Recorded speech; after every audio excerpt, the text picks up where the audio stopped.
Hello, welcome to Agric Economy on ARSN Television, Abuja, Nigeria.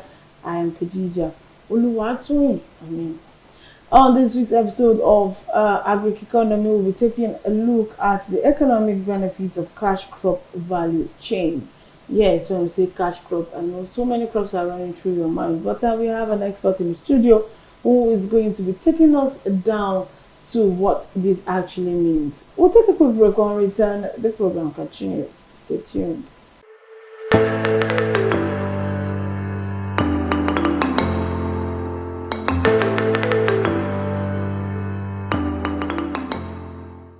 Yes, it's still Agric Economy on ARSN Television, and I have my guest seated in the studio. Like I said, our topic is going to be economic benefit to cash crop value chain, and our guest is Mr. Peter Bashua. I hope I got it this time. Baushe.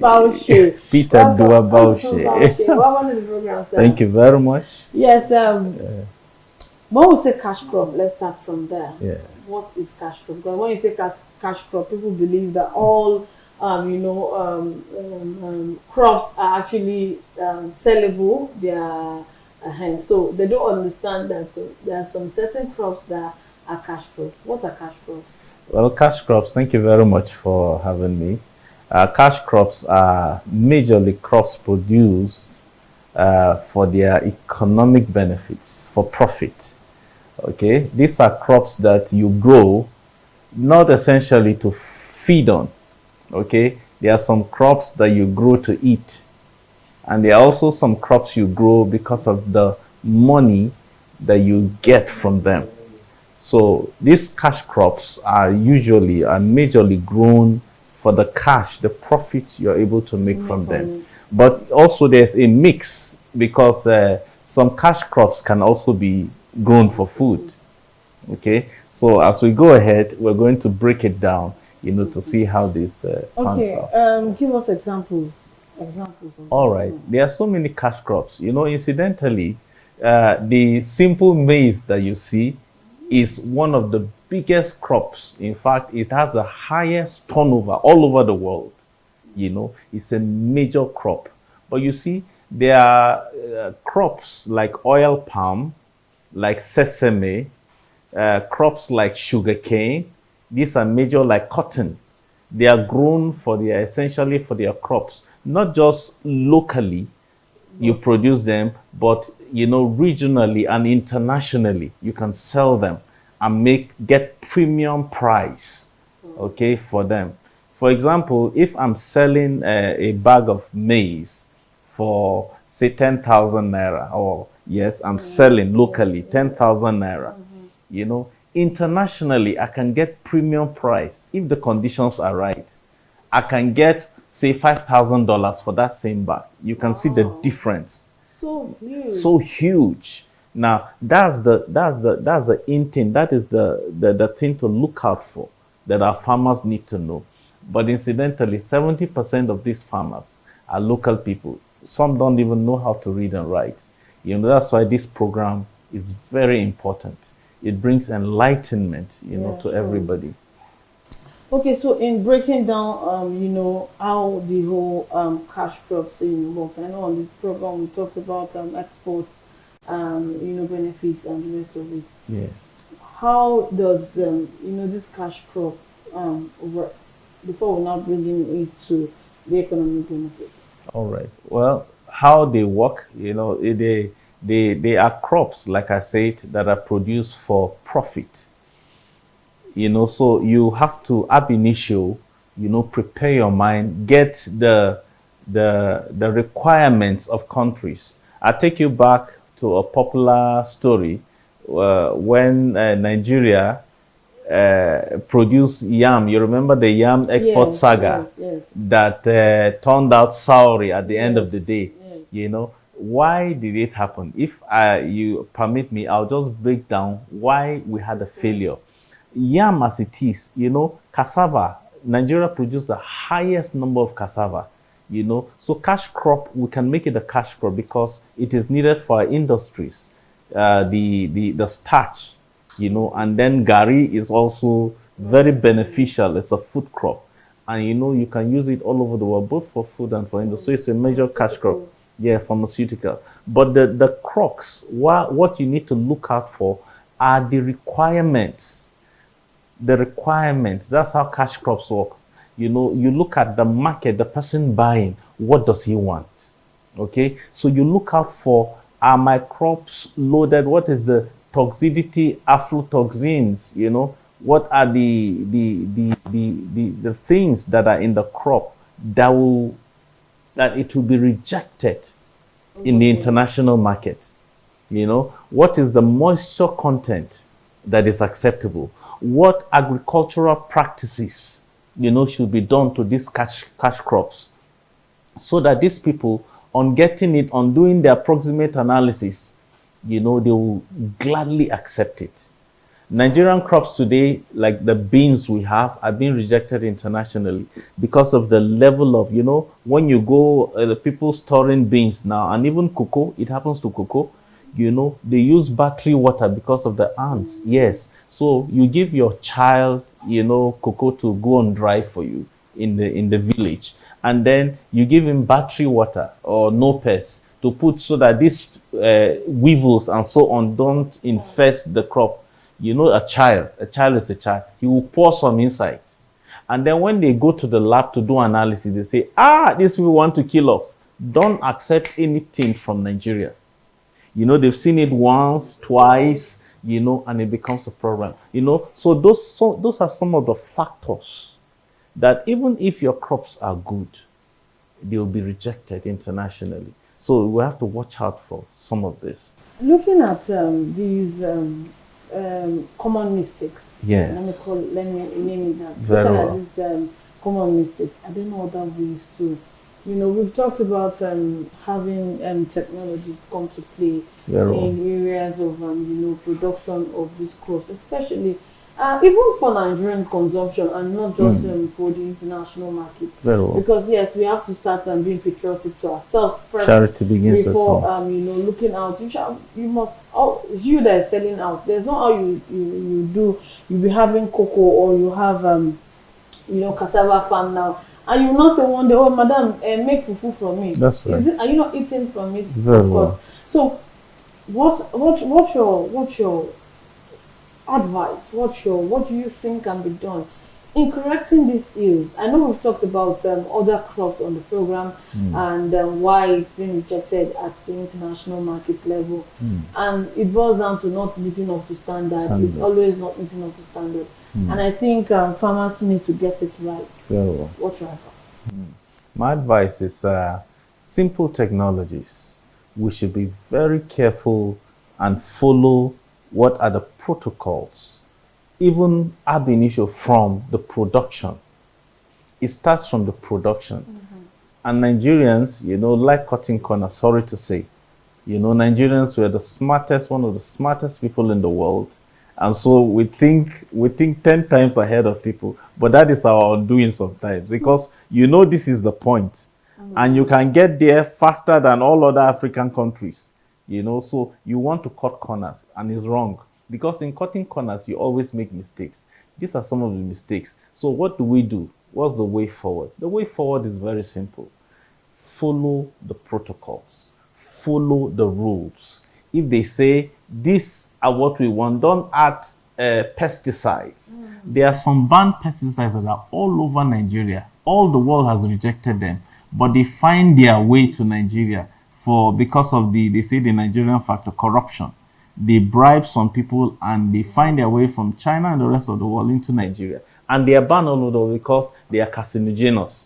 So any trace of this internationally, it will be rejected. So these are the same things you use to spray your cocoa trees while they are in the farm, to spray your cassava leaves, to spray your vegetables. And then these pesticides have residual effects. They don't wane out completely. Or the no pest that some people use to store grain like beans. You remember the story, it went viral. These have residual effects. They are the allowed ones. But you see, even internationally, you get premium price when your crops are organic. Your crops are organic when they are safe from even fertilizer. They are natural. Okay, no pesticides and so on. But these things can be achieved locally. We have our neem tree where you soak your neem, dogonyaro in local parlance. You know, the water that comes from it, instead of using pesticide, it has the same effect. You spray and all these pests disappear. You understand? So that you get your things organic. You know, if it is mango you're exporting or any other vegetables or flowers, you know, there are a plethora of things Nigeria has. Nigeria is so blessed, but we need to get our acts together, and government needs to come, extension workers and so on, to just a little advice. And those hearing too should not say, now today I've been doing this for years. You will end up, your crops will be rejected. You won't get premium price. Like I'm telling you, for example, a bag of cocoa, if you're going to sell it, say is $1,000. If it is organic, you can get $10,000 for that. You can see the difference. It's a wide margin, you know. But getting it even out there, you know, meeting the minimum standard is what we're even talking about now. You know, we need to get our acts right, follow the protocols, plant when you're supposed to plant, harvest when you're supposed to harvest, and then there are post-harvest handlings. Because even post-harvest, for some of these cash crops and so on, post-harvest you lose 40% when you don't handle them well. Post-harvest losses is 40%. Is the agreed average all over Nigeria. You know, so how do we mitigate this? It is by following these scientifically, proven processes. For example, our institute, NISPRI, National Stock Product Research Institute in Ilorin, Kwara State. You know, when I was talking about drying cocoa, for example, and other produce, you know, because for it to store, you know, you need to dry them. In the local parlance, and like I said, 70% of what we produce are produced by small stakeholders, small farm holders, okay, in the local places. You know, so if they are able to get, instead of drying on the sun, they have the dryer. There's a dryer and dry it. Solar drying. It also uses the sun, but it has a technology of drying this thing faster and it is safer.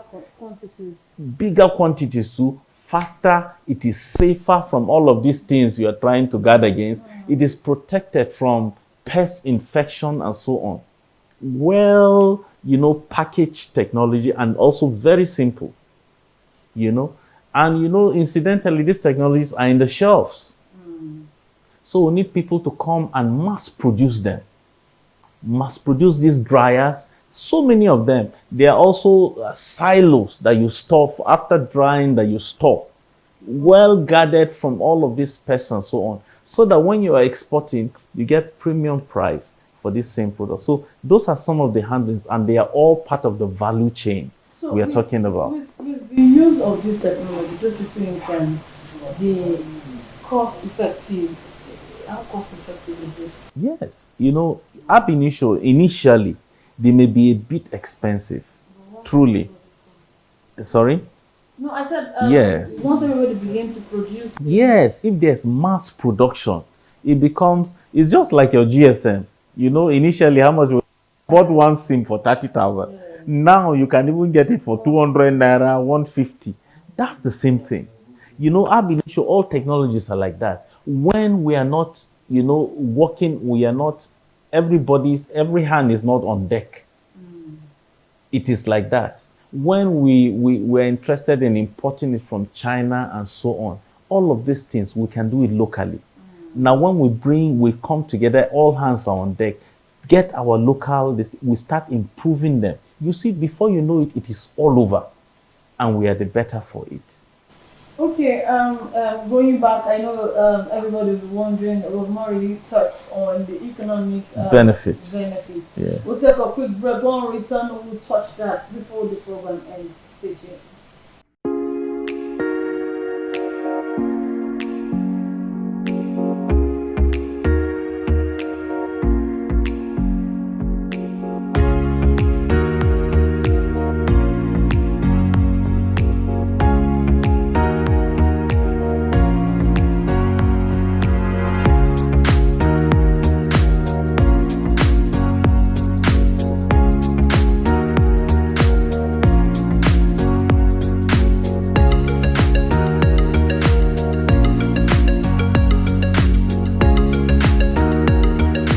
Welcome back. It's still the program Agric Economy on ARSN Television, Abuja, Nigeria, and I am Khadija, as usual, your host. And we've been talking about the, cash crop value chain. We've been talking about the challenges, and now we're back, wrapping up with the challenges. What else should farmers look out for in, getting it right as regards cash crops? Okay, so besides the poor storage, post-harvest handling, there are also issues of high post-harvest losses. I say they're 40%.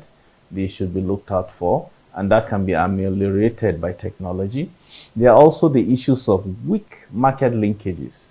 When it's one thing, I had a friend who had 5 hectares during this cassava or Obasanjo period. Mhm. He made me how many hectares? About 5 hectares of cassava already done. They are looking for how to send it. So market linkages are very crucial because whatever you have to sell. Sure. So in the time being, I'm going to talk about value addition when we talk about the value chain. But part of the challenges too are poor safety standards. When you don't have good safety standards for your produce, they become unsafe for the consumer, the international market in this light. And then there's also low consumer trust in our product. I mentioned it. Okay, Yeah, low consumer trust. When they do a blanket cover, say on Nigeria, nothing good comes. And there are so many stories, Tony, that encourage that. I was in a conference and sorry, very, sorry to say, and these are part of what contributes to the bad image Nigeria is getting. Do you know shea butter? Shea butter, for export, they put it in this paint rubber. Do you know what some people in Nigeria do that gives us the bad name? Candle. It looks like candle. They melt candle and sell it to foreigners as shea butter. You know how shea butter looks? It looks like candle wax. Well, it's soft. It's not strong. When you have the mass in mass, they wouldn't start checking to know, so they sell it that way. Just to get for immediate returns. But then when the people discover, when you go international, you only hear Nigeria. They rather go to Cote d'Ivoire, and the rest, especially the Japanese. That is very bad image for us. So we need to look out for, improve consumer trusts in our produce so that we can get the best out of our cash crops. Okay, I'm looking now at the benefits. Okay. The economic benefits. Yeah, there's so many of them.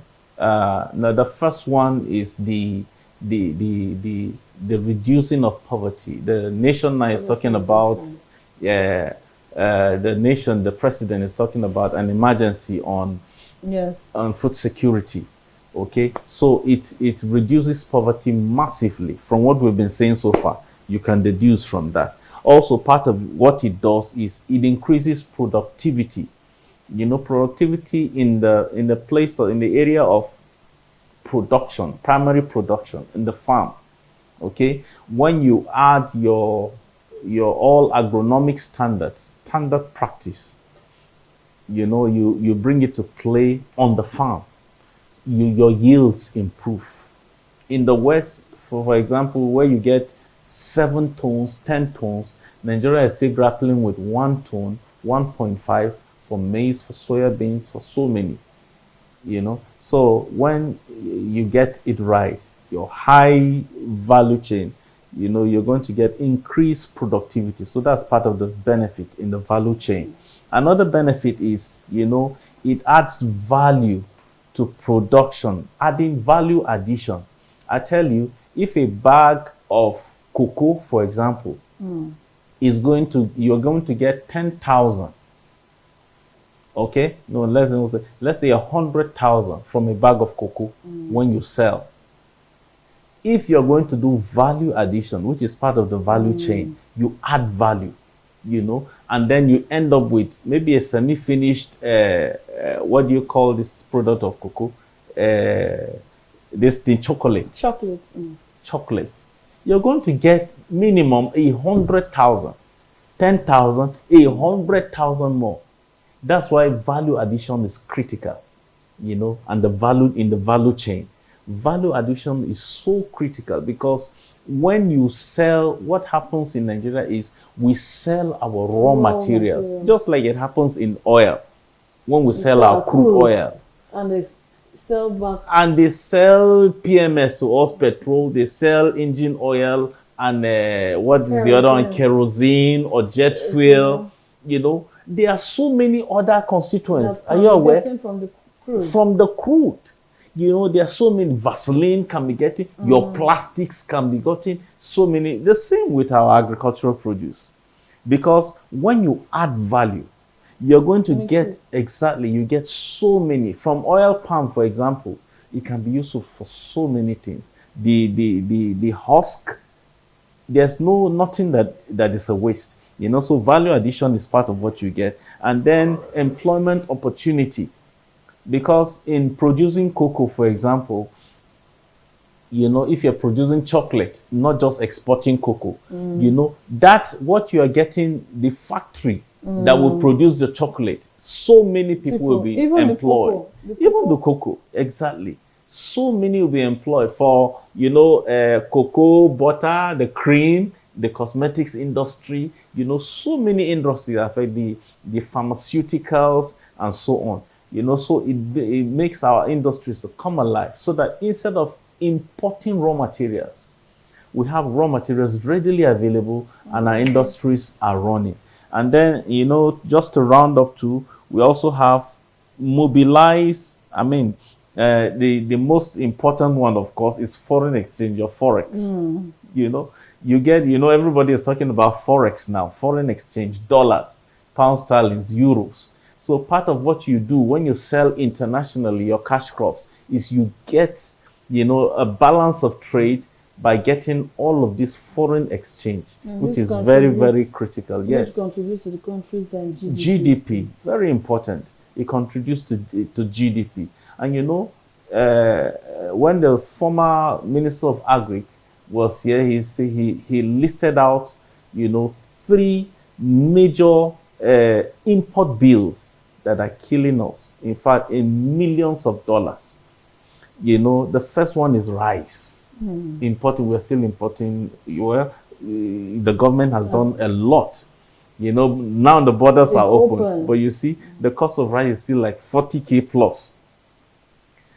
Import bill of rice is huge, followed by wheat, and then followed by fish. These 3 major things, if we can get it right, our import of food will reduce radically, and then our foreign exchange flying out will be balanced out, which will be good for us. Lastly, also it mobilizes the economy.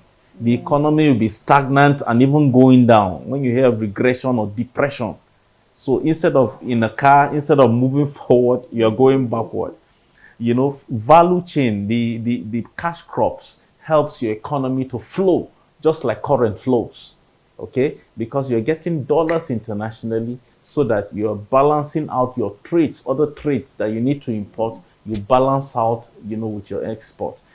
Sorry to say, lastly, when I went to Lagos, my other brother used to live about the Tinkan Island or so. Okay. Is it Tinkan or Apapa Port? Yes. You see these very big ships coming in with loads, containers, of imports. Name them, we're importing them.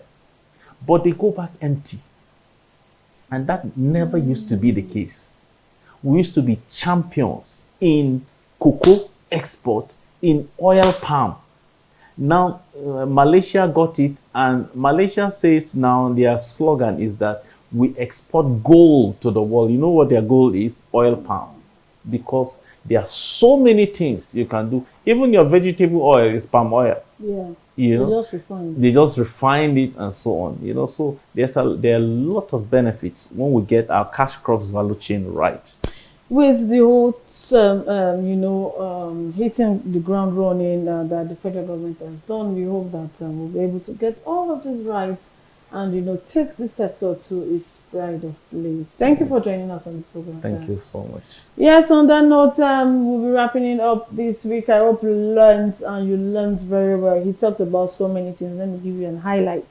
as a farmer, whether you're a small-scale farmer or you're a large-scale farmer, ensure that you follow procedures, you follow protocols, ensure that from your planting to your production, final production stages, you do the right thing. This is the only way you can ensure that your goods can be part of those that will take its pride of place when it comes to export, because that's the only way that we can get economic value for it, especially as the GDP needs it the more.